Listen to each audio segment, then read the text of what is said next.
millions amende. Diagne Nar sa lecture à propos ci li nga xam ne moo di kaawu Ndeya Bouty. kaawu Ndeya Bouty waxoon naa ci liggéey mais dama ciy revenir pour internetu Trace 221.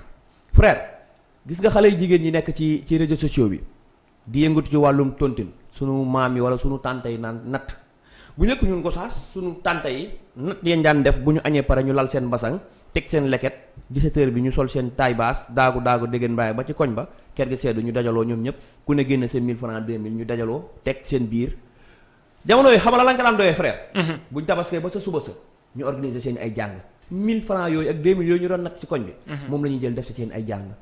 cant bernde sant yàlla ci xéewal yi mu leen defe loolu da daan indi cohésion boole xol yi maanaam diggante kër ak kër diggante tànta di Semzo ak tàntaay Diagne Nar dañ daan dajee ci koñ bi ku ne génne sa 2000 ñu teg ko bu at bi jàllee ñu dajale loolu mu doon ay millions ñu ne duñ ci def dara loolu sant yàlla mooy woote ak cant mais Vito DJ Semzo mais loolu la moo tax yamul foofu mu dem ci ba xale yi ndakaaru yi wala ñu mel ni ndeyaa yi ne léegi loolu dañ koy def natt ay millions lay doon chaque weer ñu teggil nit 50 millions jox ko frère boo xoolee xale jigéen ñi nekk ci réseaux sociaux yëpp di def natt ñu ci bëri kenn jàngu ci te ñu ci bëri amuñ bagage intellectuel te frère lu toll ci 50 millions wala lu toll ci 2 millions nit bu dee ba koy gérer rek da nga war a am bagage intellectuel mooy au minimum da nga war a jàng comptabilité nan la ñuy manager xaalis nan la ñuy téye xaalis parce que DJ Semzo bu jël chaque weer yónnee la 1 million ne la sama natt a ngi noonu nga koy dajalee muy toll ci 40 millions jëm kaw frère loolu dafa laaj organisation bu parfait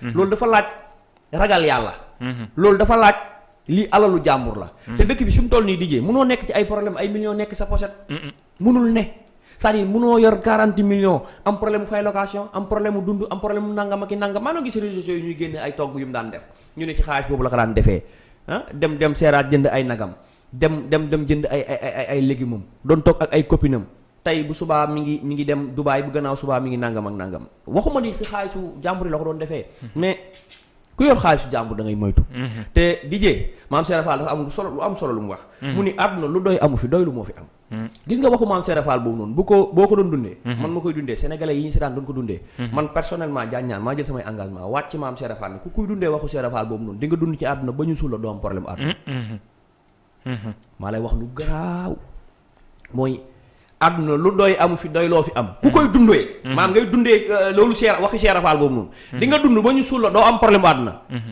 DJ Semzo moo am problème du boo ko déggee neel Diagne Nar fen na parce que waxi maam Serap Fall boobu kawe na tel surtout ba nga xam ni milliardaire bi déjà moom milliardaire la à l'extrême la nekk teewul saa yu xëy mi ngi wuti ay milliards di yaa ngi gis loolu yow déjà am nga ay milliards doyloo boo génnee yaa ngi wuti waat ay milliards mooy waxi maam Serap Fall bi àdduna du doy amu fi doyloo fi am boo doonee milliardaire doo doylu ci loolu te xam ne milliards yooyu di nga ci dund ba dee yàgg sa njaboot doo sonn doo torox te di nga ci mën a dimbali nit ñi mais jigéen ñi nga xam ni dañuy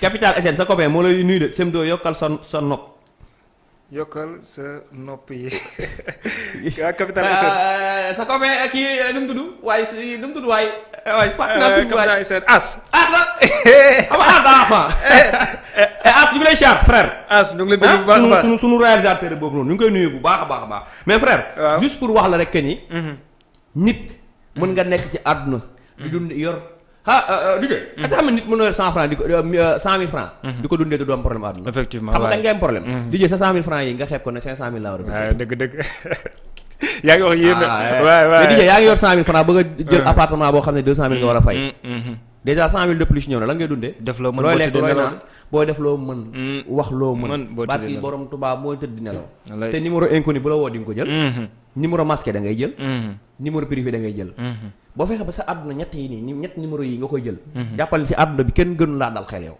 mooy numéro inconnu numéro masqué numéro privé ak numéro 33 am na ñu bëri booru 33 bu sonné dañu wuy si duñ jël sa fiti dem masqué ma waxuma ko privé ma waxatu may wax parce que nekkoo ci jàmm léegi nag le cas de Ndeya Bouty mi nga xam ne yoon da koo daan 6 mois ferme DJ c'est ce qui me fait mal au cœur une femme aussi fragile aussi battante ñu tëj ko 6 mois ferme c'est vrai nag alalu jàmbur la jël te yoon moom kenn du taxaw ci plateau naan noo waroo def nii mais man ku ne am nga doraawu yërëm man dama ko yërëm beneen bi ci des moom mooy DJ ñoom Mame Ndiaye Savon daf leen ubbil yoon wi te bàyyiwuñ ko xel. macha allah je touche du bois. Mame Ndiaye Savon est la seule personne bi njëkk a nekk ci réseaux sociaux yi doon li mu doon te musul am problème ak yoon. effectivement lan moo ko may doylu. maam loo ko mën ci waxal day nekk ci réseaux yi di defante daa bari xuloo daa bari histoire. mais di nga ko waxal yi ku am jom la. ku bëgg lu baax la ku teral ay waajuram la kuy employé ay milliers de personnes lañ ci réew mi la ay jeunes. ku ubbi yoon wi. fi mu toll nii ku def foire ci maam nga ko gisee. ku def live ci maam nga ko gisee. kuy def yi xew yëpp ci Mame Ndiaye Savon nga ko gisee. une femme aussi forte aussi brave. doon jàmbaar. mais lan moo tax ñu mel ni ñoom Ndaya royuñu ko mais Mame Ndiaye Savon nekk def ay natt. te pourtant war na mën a def ay natt. ah bien sûr te bu ko wootee ñëpp wuyu si ko si quand même. merci mais Vito. DJ Semzo yam si ak liggéey gënul woon yomb. mais Ndaya Beauté mii nii. est-ce que xam nga ni moom Mame Ndiaye Savon ñëw bi lang gi xam nga lool.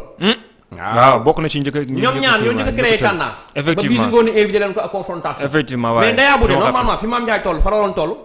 Ndaya était la deuxième de Mame Ndiaye Savon. maanaam Ndaya Beauté.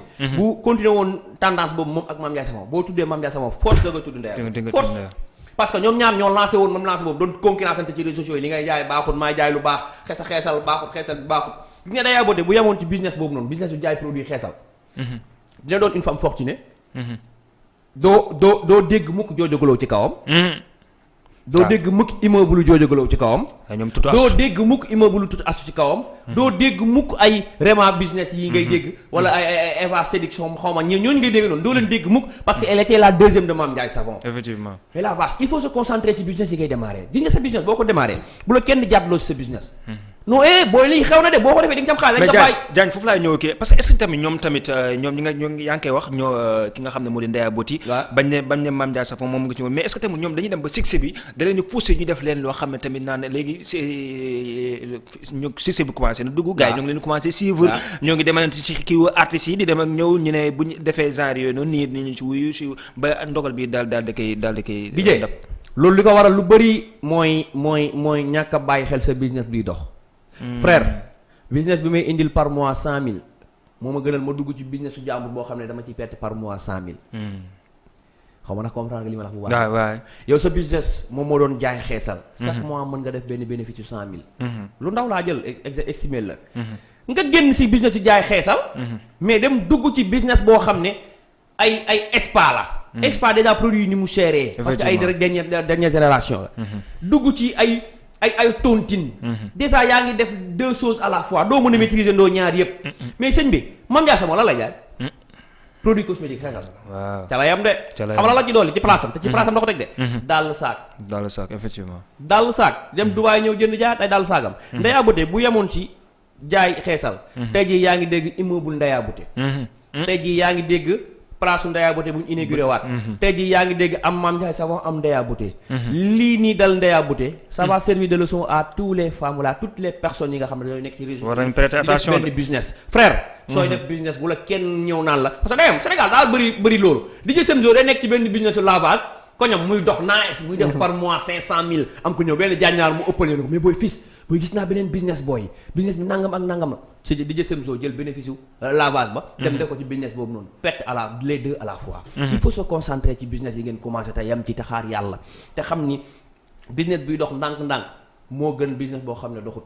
concentré wu leen ci tepp moo gën a yuret nga xam ne tepp moom moo gën yuret moom Ndaya nag maa ngi masawu baax famem di masawu ex jëkkëram di masawu ay doomam di masawu képp koo xam ne ci famem nga ne parce que nag frère lépp luñ ci mën di wax soutien de famille la woon soutien de famille effectivement waaye te jigéen bu am jom la xëy na erreur moo am te nit nag bu nekkee ci ay kii da nga koy bàyyi ba mu génnee loo ko war a wax nga wax ko très bien comme nu nga ko waxee sax dëgg yàlla dañ koy ñaanal suñu borom defal ko jàmm peut-être sax ay avocat mën nañ dugalaat appel ñu attewaat ko defal ko sursis ñu ko koy ñaanal ci barki borom Touba yàlla nañu attewaat xam nga ay at defal ko appel ñu attewaat ñu defal ko sursis 6 mois mu mën sax tabaskee këram parce que nag frère Ndaya wax dëgg yàlla rayu fu nit de waxu fi lu bon ci réseaux sociaux yi wax dëgg yàlla peut-être dafa juum jël ay alalu jàmbur ni mu ko manager baaxul mu juum xaalis bi fuité dugg fii dugg fee mais bon yal na ko yàlla suturaal mu génn ci problème yi mu nekk DJ ñu ngi koy compatir douleur bi ak moom te di ñaan famille bu baax a baax ñu gën ko soutenir di gën ko accompagner. mu ngi noonu le cas de Ndaya Beauté d'ici un peu de temps bu ñu ci amante leneen lu ci leer dinañ leen ko indilaat fii comme ngeen ko xamee noonu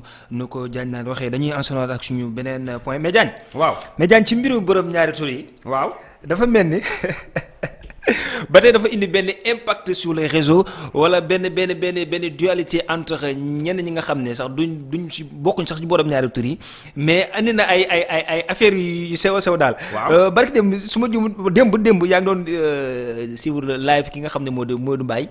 Modou Mbaye mais Modou Mbaye daaji na ma. Modou Mbaye. te Modou Mbaye rey na ma. DJ. waaw Modou Mbaye daaji na la mais. y a plein de leçons yuñ ci war a tirer. ah effectivement. DJ. Pape Cheikh Diallo. bi mu génnee nomade bulu. nee na bii du weeru nomade bulu de. man fi mu toll nii ay weer laa bàyyi takk da ngay takk weer ñu la saay bi est-ce que du moom. Pape Cheikh Diallo. bi mu fi génnee ay weeru nomade bulu. Seydina. képp kuy sénégalais. bëggoon nga takk